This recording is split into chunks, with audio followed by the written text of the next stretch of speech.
Road wins were the rule on Saturday, with 3 of the 4 lower-seeded teams scoring Game 1 victories. That list included the Orlando Magic, who outlasted Kawhi Leonard and the Raptors. And for the 14th time in 16 playoff series all-time, the Raptors trail 1-0. The Spurs also dusted up the chalk Saturday with a Game 1 win in Denver. Denver native Derek White made huge plays down the stretch. Both Game 2s on the way tonight. However, none of them are likely to live up to the colossal Game 2 comeback the Clippers pulled off last night.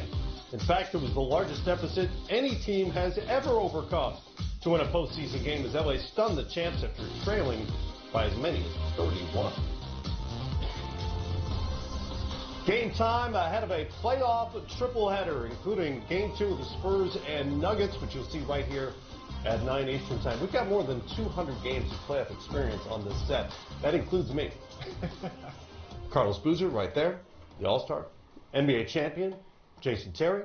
We'll get into all those Game 2s tonight, but first, the aftermath of what happened in Oakland last night.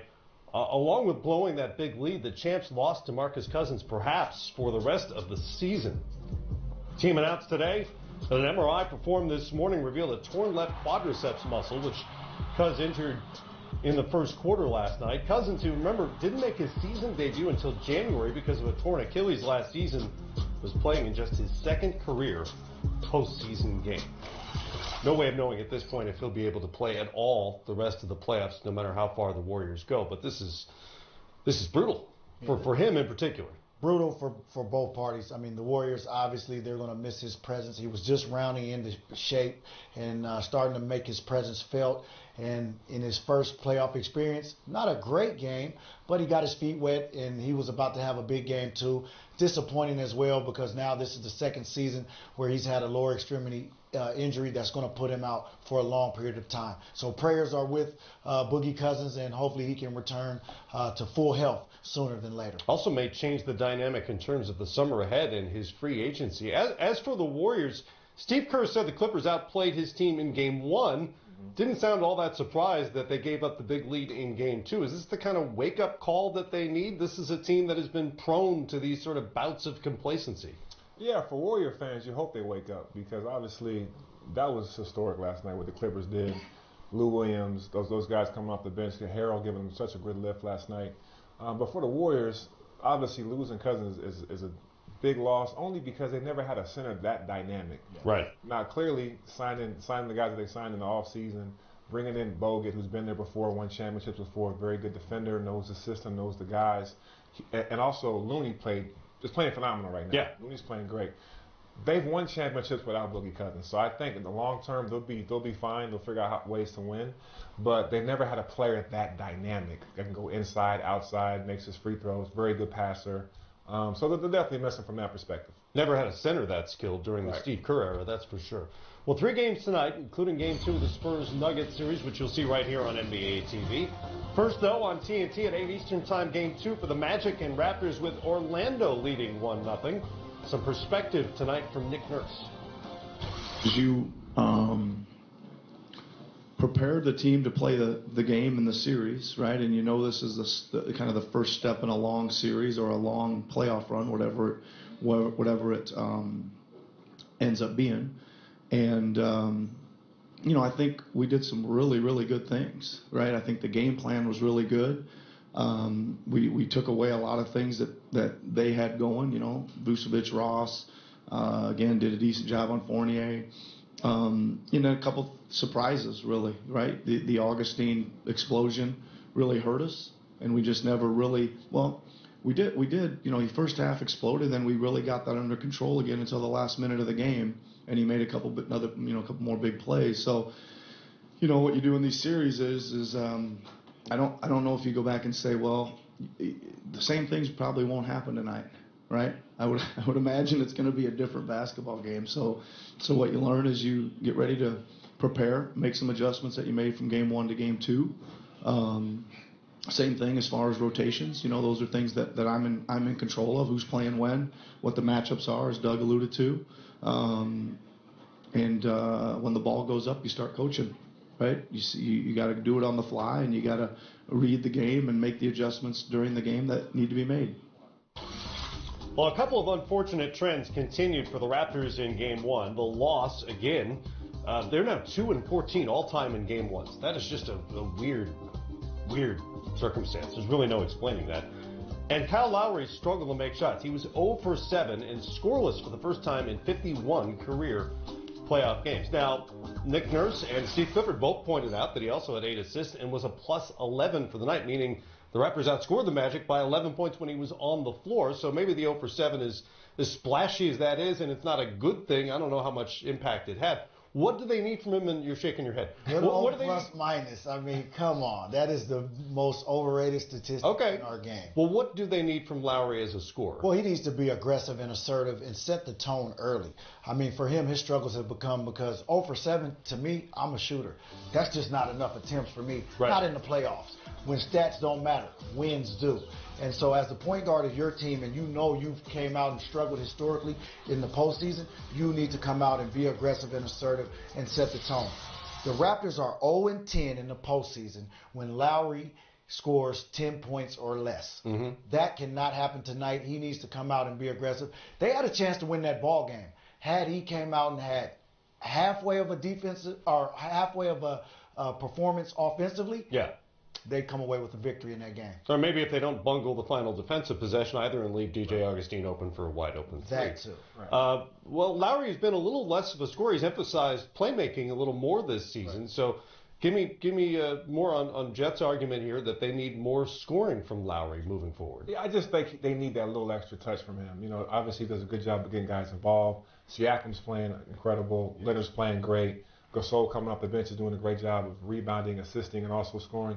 But the one thing for Lowry for me is he's just become a straight-up three-point shooter. He took 7 shots, 6 of them were threes. Maybe go to the hoop, maybe get to the free throw line, maybe get out a little more in transition. Find other ways to put the ball in the hole for your team. If they can get, like Jet said, if he can get to 10 points, that gives the Raptors a huge lift. You know, it's interesting. You look at so many of these box scores these days, and this is indicative of the way the game is played right now. So often it comes down to three-point shooting, and Toronto was just 12 of 36 from the three-point line.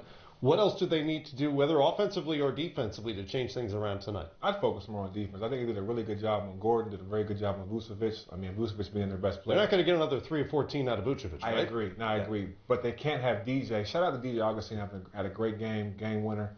But he can't have 25. Right. You got to shut that down, at least cut that in half, and they win that game. So I think more than the offense, focus more on the defensive side. They're doing a great job on their stars, but take care of the other guys. DJ had a career high, did a great job for a playoff game, had a game winner, did a phenomenal job for Orlando Magic, but the Raptors have to focus on the rest of the guys and shut them down a little bit too. The 25 points is the most he's scored in calendar year 2019. Wow. Shout out to DJ. Shout out to DJ. Yeah, he was performing when his best is needed most, and he's been the starting point guard for that team this season. Obviously, that's a position going forward in the future that they're looking towards, either drafting or in free agency. But he's making it known, hey, I'm the guy, and he showed up big in Game 1. Yeah, everyone keeps saying they need a point guard in Orlando, and DJ's a backup. Well. Trying to prove folks wrong, you know? You may be your guy. Showing otherwise. By the way, as bad as the Game 1 record is for Toronto, they are 5-1 in Game 2s after losing Game 1 at home. His legendary coach called him spectacular, and it was pretty spectacular homecoming for Denver's Derek White. More on that game next. Mile High, where the Nuggets will try to tie things up in Game 2 of their series with the San Antonio Spurs. You'll see it right here on NBA TV coming up at 9 Eastern time. Nuggets' history against the Spurs over the years is not great. 6-21 in playoff games all time. 7th time they've met in a postseason series, and the Nuggets are just 5-7 at home against the Spurs in the postseason, including Saturday's Game 1. And guys, Denver, as you know, is such an unusual offensive team because they play so much through their center, their all-star Nikola Jokic. He had a 10-point triple-double in Game 1. But took just 9 shots. Is that enough for the Nuggets from their all-star center to win games moving forward? No, that will not be enough. But again, you have to put the onus on the coaching staff because Coach Pop is going to take away your best player's strengths. He's done that historically throughout his coaching career, and this is nothing different. He knows how Jokic goes, the Denver Nuggets go. He's obviously a facilitator. he's one of the best passing bigs that we've ever seen in this generation. But when he gets 2 feet in the paint, he must look to be aggressive and score the basketball. Here he goes again in a pick and roll situation, pick and pop. He can penetrate from there, but sloppy passing. Okay, sloppy passing there, not very aggressive, kind of just ho-hum offense. Here we go, pick and roll situation here, gets it again, 2 feet in the paint, gets to his sweet spot right off the elbow, isolation situation. Now this one-on-one, I'm taking Jokic every day of the week, 2 feet in the paint, kind of passively just kicks it out for a 3. Now I do know from watching the game, Coach Pop and the San Antonio defense double teamed Jokic multiple times when he was in post position. Okay, but this position here are opportunities where he can score and be aggressive. He was looking to pass, and some of that has to do with rhythm.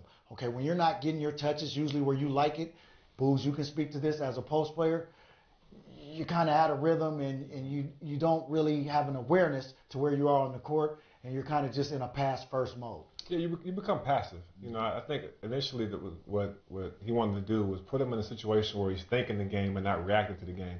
Jokic is one of the best bigs that we have in the game. He's proven that all season. A very good passer. You see he has 14 assists, but also a terrific scorer on the box. I think what Pop wanted to do was throw different defenses at him early, make him second-guess himself what to do, make him think the game a little bit more than just reactive, and it worked last night. Yeah, it's interesting. It's also not necessarily his nature. He doesn't look to score all the time. He's such a good facilitator, and I get the sense that even within the organization, there's a little bit of a pull and tug in terms of how aggressive he should be offensively. Yeah, I mean, to Jet's point, though, he's their best player. That offense is going to go through him. They're going to go as far as he takes them. There's great players around him that can score the ball, as we know as well, but it's got to start with him. And so I think a lot of times, I remember playing with Coach Sloan, he would force the ball into me to get us going, and then everybody else, Andre Karolinko would get going, Darren Williams would get going, Mehmet Okur. The same thing with Denver Nuggets. He has to force himself to be an offensive threat early, even on the double team. Sometimes take a couple of forced shots. 9 shots is not enough for him. Not very many, that's for sure. Meanwhile, Jamal Murray took 23 shots, but he had a terrible shooting night. He was 8 of 23. Turned it over for late as well with his team within a possession. In your mind, is the lack of a traditional point guard on the floor for Denver a problem for them moving forward? It might be, but not for me. They got guys that can play. You know, for me, they got players. I think more, to me, is more of the inexperience. This is the first time this group has been together. They may have been the surprise of the season. They took a huge jump from where they were at last year, kind of a jump that we thought Utah might have made, but Denver made that jump, so very surprising. They can play. I just think it's more of a lack of experience, where the Spurs have all the experience, especially with Pop. And what makes them dangerous and dynamic offensively is that they don't have a point guard. Right. Jokic runs the point. Jamal Murray can run the point at times. And so that dynamic alone makes them hard to scout for. Player movement, ball movement, the new generation, 5-out type basketball offensively, it makes them hard to guard. And so they just need to get in a better rhythm. I like what Boo said, the inexperience in a game one. They have to get used to the pace of play. They average 111 points in the regular season. Obviously, it slows down in the postseason. They score 15 points below their average. That cannot happen tonight, especially at home where we know they're electric, they're all about energy, and they get up and down. They'll have to do that tonight. Nuggets didn't have a single fast break point. That's where I was going. The Spurs did a great job of getting back in transition. Yeah. They didn't have a single fast break point. Well, and the Spurs aren't going to get give them any sympathy in terms of the point guard issues. DeJounte Murray hasn't played all season because of the knee injury, so they've kind of cobbled together this lineup with Bryn Forbes and Denver native Derek White, who was spectacular. That's Greg Popovich's words, not mine, in game one. 7 of 10, he had 16 points, 5 assists. Big steal late that basically closed the game out for the Spurs. Gotta love the poise and the confidence of Derek White. I mean, he gets it done in a variety of ways. You've seen the pull-up jumper there. Step back, tough jump shot here, but he was very efficient. 7 for 10, 16 points. Only played 24 minutes. Now, we know Patty Mills is a veteran. He's been through all the battles with the Spurs, champion. But Derek White at that position has given them a comfort level for Pop. He knows he can start with him, and a lot of times Patty Mills will finish. So he just has to continue to be effective and efficient offensively and defensively. He was a pest all night long. Absolutely. Well, the Spurs, you know, they're not going to cave to whatever the current trend is either. They only took 15 threes in game one, but they knocked down 7 of them. That's exactly the way they've played all season long. That game's coming up later on here on NBA TV, 9 Eastern time, the tip right here. On the other side, the new king amongst kings. We'll hear from Luke Walton on his new gig in Sacramento.